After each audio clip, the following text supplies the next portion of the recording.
MP అభ్యర్థి ప్రకటనతో Nalgonda BRS లో అసమ్మతి బయటపడింది. బీఆర్ఎస్ పార్టీకి మాజీ ఎమ్మెల్సీ తేరా చిన్నపారెడ్డి రాజీనామా చేశారు. నల్లగొండలో బీఆర్ఎస్ తరపున లోక్సభ ఎన్నికల్లో పోటీ చేయాలని భావించారు చిన్నపారెడ్డి. అయితే టికెట్ ఆశించిన చిన్నపారెడ్డికి కాకుండా ఎంపీ అభ్యర్థిగా కంచర్ల కృష్ణారెడ్డిని ప్రకటించింది అధిష్టానం.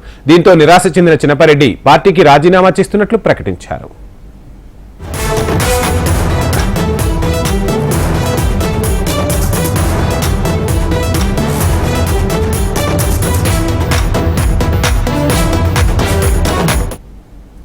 ఎంపీ అభ్యర్థి ప్రకటనతో నల్లగొండ బీఆర్ఎస్ లో అసమ్మతి సెగ బయటపడింది. బీఆర్ఎస్ పార్టీకి మాజీ ఎమ్మెల్సీ తేరా చిన్నపారెడ్డి రాజీనామా చేశారు.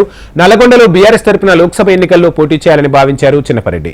అయితే టికెట్ ఆశించిన చిన్నపారెడ్డికి కాకుండా ఎంపీ అభ్యర్థిగా కంచర్ల కృష్ణారెడ్డిని ప్రకటించింది అధిష్టానం.